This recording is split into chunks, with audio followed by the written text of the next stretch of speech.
Right. Despite what happened there, with Khalil Mack and Roquan Smith and Eddie Jackson and all these staunch pass rushers and all these guys that they have on their defense, they're still amongst the top 3, top 5 defenses in the league. So these defensive-minded head coaches that used to work back in the day, they're not necessarily working anymore unless their names are Belichick and Carroll to a degree. Right. You know, a lot of people want to put Andy Reid in there as an all-around head coach as well. He's not. He's an offensive-minded head coach. He only focuses on the offense. You can tell that just by looking at the Kansas City Chiefs defense right now. Right. They look worse than they did a year ago. So, you know, what the Falcons, and bringing Dirk Cutter back also was not the answer. Right. I saw Matt Ryan and Dirk Cutter before. It was an average experiment. The Falcons' offense has not been the same since Kyle Shanahan packed ship and went to the Bay Area to become the head coach of the San Francisco 49ers. And they're not going to be the same until they get another brilliant offensive mind in there to lead that ship, who will come in and do something very similar to what the Rams did when they hired Sean McVay. If you want a brilliant defensive mind on that coaching staff, go out and just solely make that guy the defensive coordinator. Don't try to make that guy the head coach of anything. Right. Because I knew from day one, Dan Quinn was not the guy to even try to come in there and try to even remotely try to have control of that offense. And that's how the Falcons were going to be powered. Even when he was hired there, that was a team that was built on the backs of Matt Ryan and how far he was going to take them. Right. So the Falcons now need to go back to square one, and they need to go back to looking at how their bread was buttered in the first place. I'm not a guy who likes to advocate for people to lose their jobs, but the city of Atlanta should absolutely be in an outrage right now, because that was an absolute disgrace, and it was disgusting what I watched on Sunday. The floor is yours. Okay, well, I'll tell you this, okay? We've only got 10 minutes to talk about this, and of course tomorrow we're going to get into some really serious Redskin discussion, okay? So that's what will take the majority of our time tomorrow. But let's talk about your point with the Falcons. The Detroit Lions hired Matt Patricia, a defensive-minded coach with the New England Patriots, who was supposed to shore their defense. I haven't seen an awful lot of progression in the defense up there, because you said it yourself. When you're a defensive coordinator, you're managing about 20 to 25 guys on that unit. You know what I mean? Not 53. That's a different story. You follow me? You're managing a room. Right. So that's where so few people understand, Xavier, Louis, and all you listeners, as well as my wife Candy, who's in the room with us as well. But the main thing is a defensive coordinator, okay, is going to manage his room and be specialized in that area and oversee the other positions. Whereas a head coach has to not only be the CEO / public relations guy for the organization, you know what I mean? He's the one who's going to come out every day telling you what's what. So, you know, but is there a real exact science to hiring a head coach? That's another story altogether. You know what I mean? So I think the Patricia effect has a lot to do with the Quinn effect. And Louis just pointed something out to me moments ago and I don't like Deion Sanders. I really can't stomach the guy. But apparently he did make a prediction that he thought Quinn would be fired by week 8. And who knows, you might have a bunch of coaching firings by the halfway point in the year. We've already seen at least one, and I think there could be a couple more casualties pretty soon. So I guess I could say I agree with you, Xavier. I mean, just because you're a defensive coordinator, offensive coordinator, doesn't mean that that's a ticket to make sure that your team is built around that. That's what I think. More bodies to manage. Here's what I'm going to say. We have so many front office guys, and speaking of front office guys, I wouldn't mind seeing Thomas Dimitroff being given his walking papers as well, because he's been given one chance too many, in my opinion, and they just have not delivered the goods. They had a chance, and you know, the lowest point is it's funny how this works, Scott. Everything came back full circle on Sunday, because the lowest point of this Falcons season so far also happened to be the same exact destination of the lowest point in the franchise's history and one of the lowest in NFL history when they were in that same Stadium on February 5th, 2017 against the New England Patriots and had a 25-point lead and almost looked like a sure lock to hoist that franchise's first Lombardi trophy, only to proceed to go out and turn back into the Atlanta Falcons, who squander big leads at big times and don't get it done when it counts the most. So it's very funny how Sunday worked. It's almost like everything truly came back full circle. But we have so many people around the league who still want to live in the times where we had the Chuck Knowles and the Vince Lombardis of the world and the Jimmy Johnsons. And we play in a league now that needs more guys who are closer to what Bill Walsh was as opposed to what those guys were.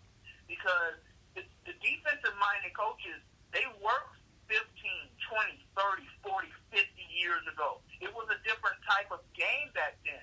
You had quarterbacks back then who weren't even throwing for 20 touchdowns, sometimes not even 15. This is a totally different league that we're seeing right now. It's like if you don't at least throw 20 touchdowns in this league, depending on who you are and the standards you set, you're not even going to be a top 15 quarterback in most people's eyes. It's a totally different league. And you go back to when Matt Ryan had his best career season, and you had Kyle Shanahan running the offense. And you look at how the 49ers offense looked last night, and that debacle that was supposed to be Monday Night Football, that was more like a Monday Night Massacre because of what the Cleveland Browns, the Cleveland Browns, but I refer to them as the Cleveland Clowns after last night, what happened out there on that field. And it just kind of leads you to wonder, should the Falcons have promoted Kyle Shanahan to head coach? I mean, it just leaves you to wonder that. Now, it's hard for them to be put in that situation at that particular time because the team was succeeding and they were rolling and they were in the Super Bowl. But I want everyone to just take a look at one thing really quickly. What was driving them to that point? It was that high-powered offense that was full of Matt Ryan and Julio Jones and Mohamed Sanu and Taylor Gabriel and all those offensive weapons they had. The biggest worrisome problem that everyone had going into any of those playoff games in that postseason was, is that defense going to be able to hold up? Right. And that's the problem today. And now you compound that with the fact that you have offensive coordinators in there with a quarterback who honestly is not an all-world quarterback. He overachieved with Kyle Shanahan. He's not a bad quarterback, but he's not an all-world quarterback either. He's just a little above the middle of the package. Right. That's what he is. That's what he's always been. That's what he's always going to be. And until they get better coaches in there on that side of the ball, because here's another thing that I don't think everyone pays attention to. The current head coach of the Green Bay Packers, he was the quarterback coach that year as well when they went to the Super Bowl. So you had Kyle Shanahan and you had another brilliant quarterback guru in there as well. It was meant to come together the way it was. And Scott, before I hand this off to you, okay, I'm going to say this right now. Sure. We saw Jay Gruden get fired Right. in Washington Okay. just a few days ago. Right. I know that this is going to sound like a hot take. I know that people are going to try to say, oh, this guy is out of his mind. Scott, I wouldn't mind seeing Jay Gruden in Atlanta. And I'm going to tell you why. Okay. Jay Gruden turned Andy Dalton and Kirk Cousins into Pro Bowl quarterbacks for the years that he had them. Now, yes, Sean McVay was his offensive coordinator with Kirk Cousins as well. But when he was in Cincinnati, that offense was being driven because of what he was doing. And he somewhat even had people going, man, Andy Dalton, he sure does look elite out there. And look what Andy Dalton has been since Jay Gruden has left town. He has regressed every single year. Look what Kirk Cousins is without Jay Gruden. He's a $28 million quarterback who people are actually begging to be benched. Interesting. So I wouldn't mind seeing him come to Atlanta, whether he's the head coach, whether he's the offensive coordinator. I wouldn't mind seeing him come to Atlanta to try to fix whatever is left of the Matt Ryan experiment. Because now here's the difference as opposed to how it was 5 years ago. Matt Ryan was still approaching years in his prime 5 years ago. He's 34 years old now. This is is not going to improve very much more. This is only going to continue to go a little downhill slightly as he continues to get older. So they need to do what they have to do to get all the juice that they can out of this guy and what they can get out of this offense. Okay, well, if the floor is mine, I'll tell you what I'm going to say in about 2 minutes, okay? That's going to lead us to preview for our Wednesday show.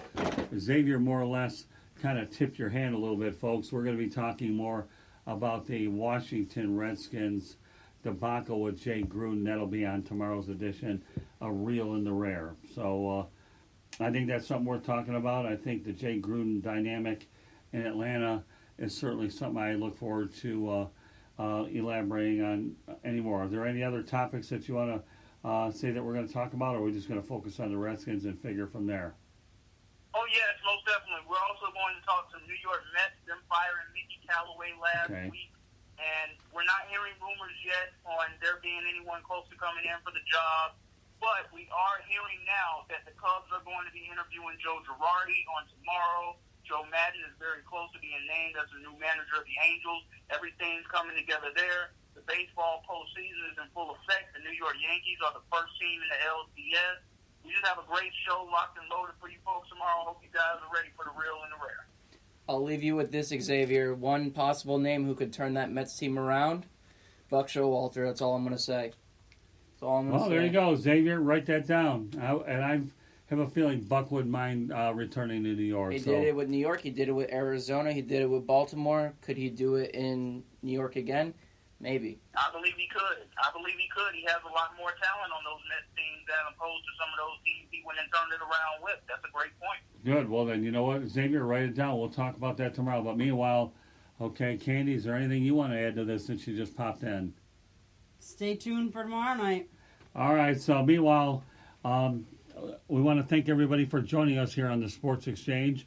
I give thanks to Ryan Skolrud, Anthony Wood, Lynn Henning, Damon Knight, Bill Winters, and of course you, Xavier McKnight, and Louis Addeo-Weiss. Nice job. And meanwhile, all I can say is thanks for joining us, and we look forward to seeing you on Thursday night here on the Sports Exchange. Have a good night, everybody. Take care, everyone.